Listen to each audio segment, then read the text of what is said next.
اگر خلفائے راشدین کے طرز پر مدینہ طیبہ کی ریاست بنانی ہو تو حضرت صدیق اکبر کی سیرت پر عمل کرنا پڑے گا۔ آپ فرمانے لگے مدینہ طیبہ کے اندر ایک مزدور کی جتنی تنخواہ ہے میں امیر المومنین اتنی تنخواہ لوں گا جتنی ایک مزدور کی تنخواہ ہے۔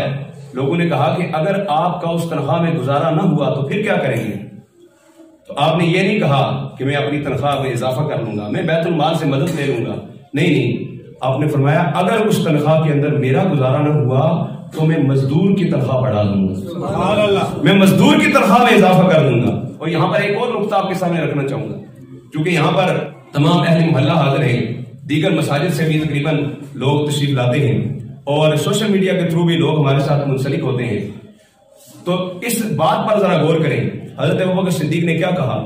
اگر میرا گزارا نہ ہوا تو میں مزدور کی تنخواہ کو بڑھا دوں گا۔ حضرت ابوبکر صدیق اس وقت امت کے امام تھے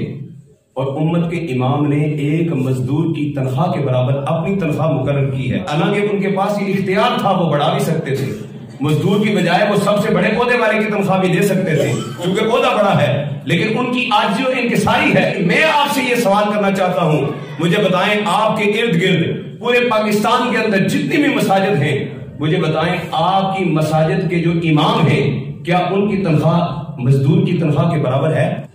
کیا ان کی تنخواہ مزدور کی تنخواہ کے برابر ہے؟ یہ اپنی بات نہیں کر رہا، میں پوری امت کی بات کر رہا ہوں۔ پورے پاکستان کے اندر نظر دوڑا کر دیکھ لیں،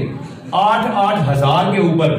امام جو ہے وہ گزارا کر رہے ہیں، 8,000 کے اوپر،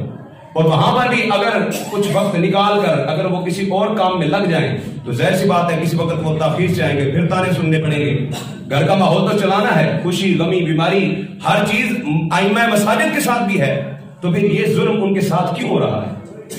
ایک مزدور کو اگر دن کے اندر 500 روپیہ بھی مزدوری دی جائے تو مہینے کے 15,000 بنتے ہیں،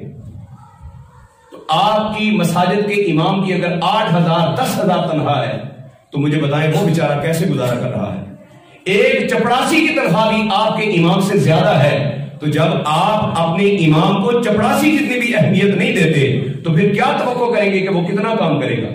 یہ نہیں کہتا کہ ہر ایک کی تنخواہ جو ہے وہ بڑھا دی جائے، لیکن کم از کم جس عالم دین کی جتنی ڈگری ہے، جتنے کوالیفائڈ ہے، وہ جتنی امیدیں ہیں، جتنا وہ کام کر رہا ہے، اس کے کام کے مطابق کم از کم اس کو تنخواہ جو ہے وہ ضرور دینی چاہیے، ورنہ 50% علماء تو فی زمانہ 50% دیندار طبقہ خود دنیا داری کے اندر چلا گیا، خود اپنے کام و کاج اپنی تجارت کرنا شروع ہو گیا، دنیاوی نوکریوں کے اندر چلا گیا۔ 50% طبقہ تو چلا گیا ہے، اگر باقی 50% بھی چلا گیا تو مجھے بچائیں ہماری آنے والی نسلوں کی رہنمائی کون کرے گا؟ ان کو ہدایت کا رستہ کون دکھائے گا؟ اس لیے اپنے ائمہ مساجد کی قدر کریں اور کم از کم ان کو وہ معقول تنخواہ تو دیں کہ جس کے سبب وہ خود اپنا گزارا آرام سے کر سکیں، کیونکہ اگر امام پرسکون ہوگا مصلی پر کھڑے ہو کر اس کی توجہ جو ہے وہ اللہ کی طرف ہوگی، اور اگر اس کو گھر سے مالی معاملات کی پریشانی ہے تو مصلی پر کھڑے ہو کر بھی اس کی پریشانی کی طرف اس کی توجہ ہوگی، نہ کہ رب کائنات کی طرف۔ اس لیے اس بات کا بھی خیال ہمیں رکھنا ضروری ہے۔